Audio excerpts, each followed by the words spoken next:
देश के पहले प्रधानमंत्री पंडित जवाहरलाल नेहरू की पुण्यतिथि। शिमला स्थित कांग्रेस मुख्यालय में नेहरू को दी गई श्रद्धांजलि। पंडित नेहरू के बलिदान को किया गया याद। चंबा में पीएम मोदी पर जमकर बरसी प्रियंका गांधी वाड्रा। पीएम मोदी पर मीडिया कर्मियों को खरीदने का लगाया आरोप। सरकार कांग्रेस की सरकार बनने पर गरीबों को लाभ देने की कही बात। मंडी में पत्रकारों से रूबरू हुए नेता प्रतिपक्ष जयराम ठाकुर। कहा, हमारी जनसभा में बिजली काट रही सुखू सरकार। बीजेपी कार्यकर्ताओं को परेशान करने का लगाया आरोप। शिमला में राहुल गांधी की जनसभा पर बीजेपी की प्रतिक्रिया। पूर्व मंत्री सुरेश भारद्वाज ने नाहन रैली को बताया फ्लॉप। कहा, हिमाचल की 4 सीटों पर जीतेगी बीजेपी। शिमला में पूर्व कर्मचारी प्रकोष्ठ का कांग्रेस पर हमला। कहा, सरकार के ओपीएस के नाम पर कर्मचारियों को ठगा सरकार ने। केंद्र से मिली मदद को लेकर सरकार जारी करे श्वेत पत्र। नमस्कार, खबर हिमाचल प्रदेश देख रहे हैं आप। मैं हूं आपके साथ ज्योति। आज देश के पहले प्रधानमंत्री पंडित जवाहरलाल नेहरू की पुण्यतिथि है। पूर्व प्रधानमंत्री जवाहरलाल नेहरू को उनकी 60वीं पुण्यतिथि पर याद करते हुए कांग्रेस प्रदेश मुख्यालय राजीव भवन में उन्हें श्रद्धांजलि अर्पित की गई। वहीं इस अवसर पर पंडित नेहरू को याद करते हुए कांग्रेस उपाध्यक्ष नरेश चौहान ने कहा कि पंडित नेहरू ने अपने कुशल नेतृत्व और सशक्त निर्णय से आधुनिक भारत की नींव रखी है। उन्होंने कहा कि नेहरू भारत के गुटनिरपेक्ष आंदोलन के अग्रदूत रहे थे। साथ ही उन्होंने ये भी बताया कि पंडित नेहरू ने भारत की आज़ादी के संघर्ष में भाग लिया और आज़ादी के बाद से भारत को सशक्त देश बनाने में अपनी प्रभावी नीतियों से मजबूत नींव रखी, जिस पर आज भारत एक मजबूत देश बनकर उभरा है।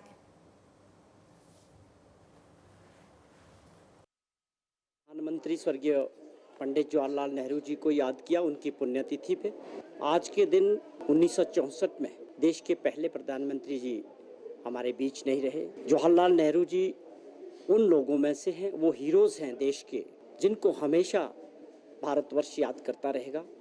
ये वो हीरोज़ हैं, जब देश गुलाम था, अंग्रेज़ों के अधीन था, तो आज़ादी का जो संघर्ष था, उस संघर्ष में पंडित नेहरू जी महात्मा गांधी जैसे लोगों के साथ मेन हीरोज़ में से ये लोग थे, जिन्होंने देश को आज़ाद कराया। एक बहुत बड़ा संघर्ष आज़ादी को लेके जो हुआ, कांग्रेस पार्टी के विचारधारा के जो लोग थे, उनमें से पंडित जवाहरलाल नेहरू।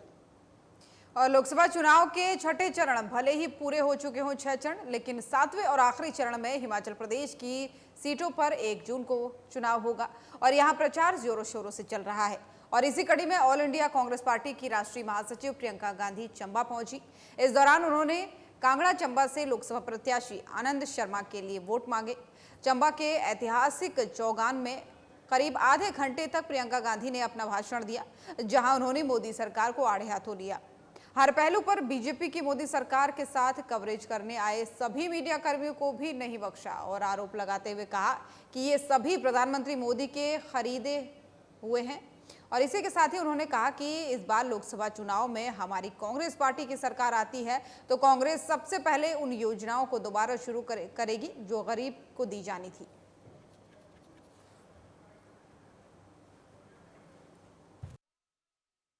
स्वास्थ्य बीमा हमने शुरू कराया था, उससे जनता की बहुत सुविधा हुई।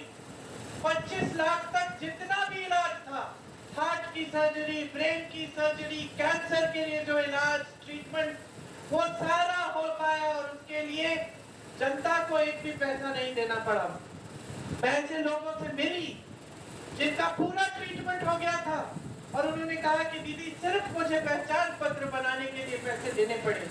ये कांग्रेस का काम है और यही काम हम देश भर में करना चाहते हैं कि देश भर में स्वास्थ्य बीमा लागू हो, 25 लाख तक आपका पूरा इलाज मुफ्त में हो। नौजवानों के लिए जो 30 लाख पद आज मोदी जी की सरकार में खाली पड़े हैं, उन पदों को भरने का काम कांग्रेस पार्टी सबसे पहले करेगी। और नेता प्रतिपक्ष जयराम ठाकुर ने मंडी में आयोजित जनसभा के बाद से पत्रकारों से बातचीत करते हुए सुक्खू सरकार पर निशाना साधा है। उन्होंने आरोप लगाते हुए कहा है कि वर्तमान सरकार हमारी जनसभा में बिजली काट रही है। ऐसा एक बार नहीं, कई बार हो चुका है। जहां हम रुके हैं उन जगहों पर पुलिस से रेड भी कराई जा रही है। वहीं साथ ही उन्होंने कहा कि हमारे कार्यकर्ताओं को परेशान किया जा रहा है। उनके व्यावसायिक प्रतिष्ठानों पर, गोदामों पर पुलिस द्वारा रेड की जा रही है। आपको ये भी बता दें कि सरकार की ये तानाशाही अब हद से आगे बढ़ गई है और इसे कतई बर्दाश्त नहीं किया जाएगा।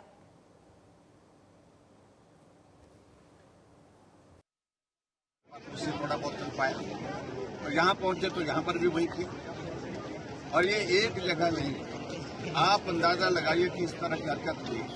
हमारी पार्टी के कैंडिडेट किसी होटल में चाय पीते हैं तो उस पर रेड कर दी जाती है। मैं किसी होटल में रात को रुकता हूँ डलहौजी में, और वहाँ पर 4 दिन बाद 5 दिन बाद वहाँ पर रेड कर दी गई। हमारा पार्टी के कार्यकर्ता है मेरे क्षेत्र का, उसके ऊपर उसका जो है अपना कारोबार है अपना, उसके वहाँ पर क्योंकि वो बीजेपी का हमारा पदाधिकारी है, उसके वहाँ पर जाकर दुकान पे रेड डाल दी और गोडाउन पे रेड डाल दी। बहुत नीचे का स्तर चला। हिमाचल में कांग्रेस नेता राहुल गांधी की रविवार को 2 जनसभाएं हुई। प्रधानमंत्री नरेंद्र मोदी के बाद से राहुल गांधी ने पहली जनसभा नाहन में की। अब इसको लेकर के बीजेपी की प्रतिक्रिया भी सामने आई है। बीजेपी के पूर्व मंत्री सुरेश भारद्वाज ने राहुल गांधी की नाहन रैली को फ्लॉप बताया है। सुरेश भारद्वाज ने कहा कि नाहन की जनसभा में राहुल गांधी ने केवल प्रेस को गाली दी, प्रधानमंत्री के विकास कार्यों की किसी बात का जवाब नहीं दिया। उन्होंने ये भी कहा कि नाहन के सबसे बड़े चौगान मैदान में प्रधानमंत्री की जनसभा हुई थी, लेकिन कांग्रेस के लोग उस दौरान पर जो है जनसभा करने की हिम्मत नहीं जुटा पाए। इससे साफ होता है कि 4 जून को हिमाचल की चारों लोकसभा सीटों पर बीजेपी की जीत होगी।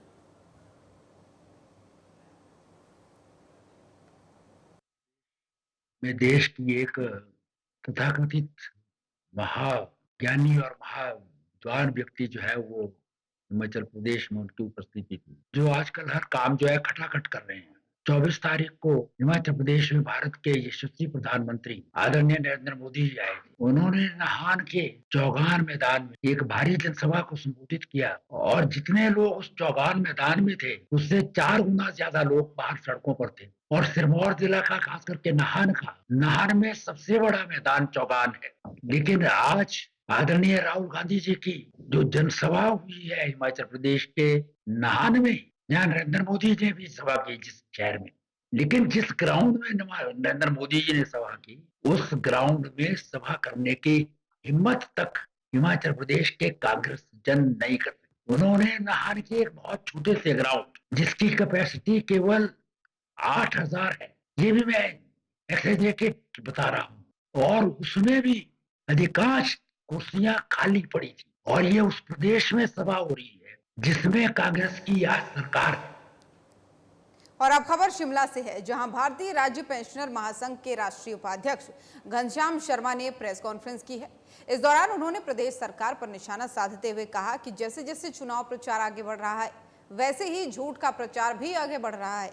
कांग्रेस झूठ बोलकर कर्मचारियों पर डोरे डालने का काम कर रही है। तो वहीं उन्होंने ये भी कहा कि सरकार अपनी 10 गारंटियों में से एक भी गारंटी पूरी नहीं कर पाई है। उन्होंने साथ ही कहा कि बीजेपी की धूमल और जयराम सरकार ने कर्मचारियों के हित में काम किया है, लेकिन इस सरकार ने आपदा प्रभावितों की मदद में भी भेदभाव किया। इसी के साथ ही घनश्याम शर्मा ने कई मुद्दों को लेकर के प्रदेश सरकार पर निशाना साधा है।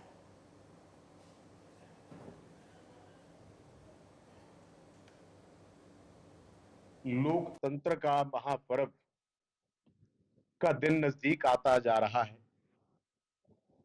वैसे वैसे हिमाचल प्रदेश के अंदर झूठ का प्रचार जो है वो कांग्रेस पार्टी के द्वारा फैला करके लोगों को भ्रमित करने का एक कुप्रयास किया जा रहा है।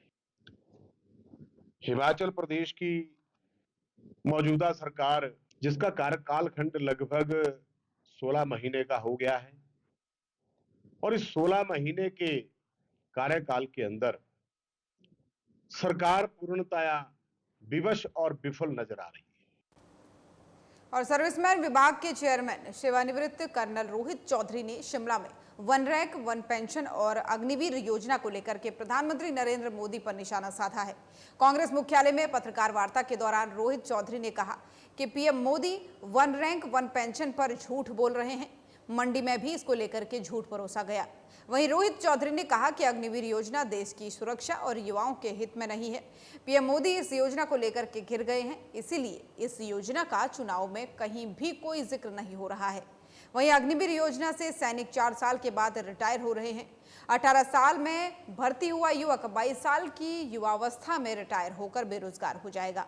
उन्होंने साथ ही कहा कि जिस तरह कहा जा रहा है कि इसके बाद उन्हें कंपनियों में नौकरी दी जाएगी, उससे स्पष्ट हो गया है कि ये योजना अंबानी और अडानी के लिए शुरू की गई है, ताकि 4 साल की ट्रेनिंग के बाद से ये युवा उनकी कंपनियों में नौकरी कर सके।